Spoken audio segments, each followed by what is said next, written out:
بسم اللہ الصلاۃ والسلام علیکہ یا رسول اللہ۔ السلام علیکم ورحمۃ اللہ وبرکاتہ۔ اللہ تعالیٰ سب بیٹیوں کے نصیب بہت اچھے کرے۔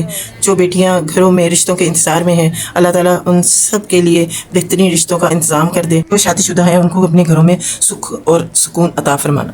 لاسٹ ویڈیو میں جو میں نے ٹاپک سٹارٹ کیا تھا، چہرے اور ہاتھوں کو ننگا رکھنے کے دلائل اور ان کے جوابات، تو آپ کو بتایا تھا، میں نے چند چیزیں بتائی تھیں آپ کو میں نے، تو اس سے آگے پڑھنا ہے دلائل کے ساتھ۔ جو اختلافات تھے جو بھی وہ میں نے آپ کو بتائے، اور اب دلائل پیش کرنے ہیں۔ اور یہاں پہ لاسٹ ویڈیو ختم کی تھی، تو آئیں ان دلائل کا جائزہ لیں۔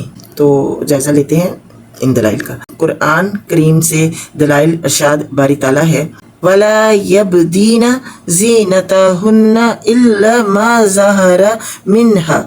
النور 31۔ عورتیں اپنی زینت ظاہر نہ کریں مگر جو از خود ظاہر ہو جائیں۔ اس کا ترجمہ یہ ہے، اور تو الا ما ظاہر منہا کی تفسیر سید بن جبر رحمۃ اللہ علیہ کے طریق سے ابن عباس رضی اللہ عنہ سے یوں منقول ہے کہ وجہہا وکفیہا والختامہ، یعنی کوئی زینت ظاہر نہ کریں مگر عورت اپنا چہرہ اور ہتھیلیاں اور انگوٹھی ظاہر کر سکتی ہیں، جس کا مدعا یہ سامنے آیا کہ چہرے اور ہاتھوں کا پردہ نہیں اور انگوٹھی بھی ہاتھ میں پہنی جاتی ہے۔ اس دلیل کا رد بتاتے ہیں آپ کو۔ اس دلیل کا رد، بلا شبہ صحابی کی تفسیر حجت ہے، لیکن جب صحابی کی تفسیر دوسرے صحابی سے متعارض ہو تو پھر دونوں تفسیروں کو سامنے رکھ کر بقایا دلائل ملا کر اور نتیجہ اخذ کیا جائے گا۔ یہ مذکورہ تفسیر جو سید بن جابر رحمۃ اللہ علیہ کے طریق سے پہنچی ہے، گویا سید بن جابر جو کہ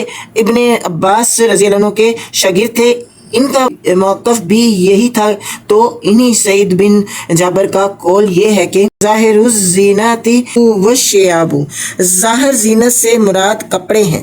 تو ایک طرف تو ہاتھ، چہرے اور انگوٹھی کو نقل کیا، دوسری طرف اس سے مراد صرف کپڑے ذکر کیا، جو کہ قرین قیاس ہے، کیونکہ قرآن کریم میں الا ما ظاہر منہا ہے کہ مگر جو از خود ظاہر ہو۔ چہرہ اور ہاتھ و انگوٹھی از خود ظاہر نہیں ہو سکتے، بلکہ کپڑے اور برقع وغیرہ از خود ظاہر ہو سکتا ہے کہ ان کو چھپایا نہیں جا سکتا، کیونکہ انہیں کپڑے اور برقع یا چادر سے ہی تو زینت چھپائی، تو اس کو چھپانے کے لیے ایک اور چادر لیں گی تو پھر وہ چادر ظاہر ہوگی۔ معلوم ہوا کہ جو خود ظاہر ہوتا ہے وہ کپڑے ہی ہیں، ہاتھ، چہرہ اور انگوٹھی نہیں ہے۔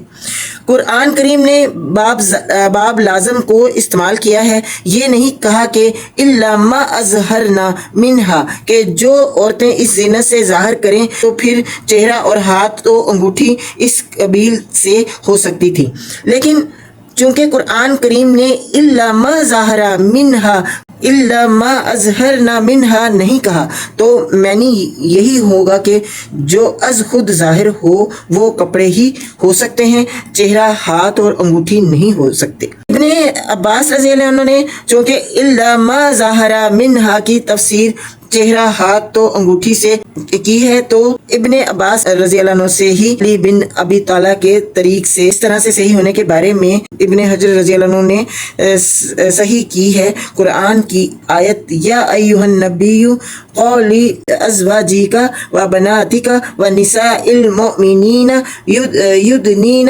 علیہن من جلابیبہن، سورۃ الاحزاب 59 کی تفسیر یوں نقل ہوئی ہے کہ مومن عورتوں کو اللہ تعالیٰ نے حکم دیا ہے کہ جب وہ کسی ضرورت کے لیے اپنے گھروں سے نکلیں تو سر کے اوپر اپنی چادریں لٹکا کر اپنے چہروں کو ڈھانپ لیں اور صرف ایک آنکھ کھلی رکھیں۔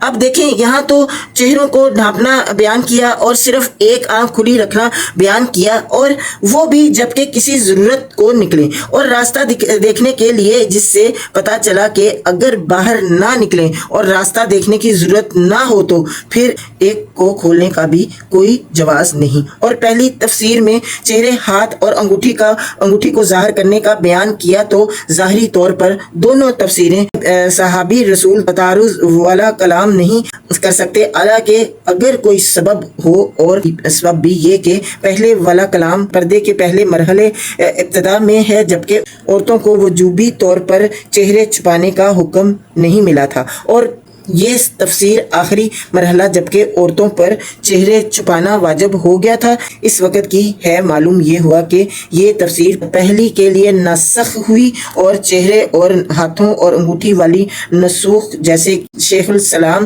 ابن تیمیہ رحمۃ اللہ علیہ نے بھی تصریح کی ہے۔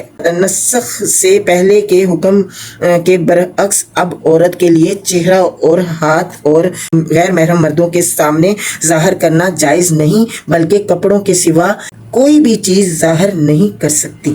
کلیئر ہو گیا؟ اس کو غور سے سنیں، آگے بھی شیئر کریں، انشاءاللہ اس سے آگے بھی میں مزید آپ کو بتاؤں گی۔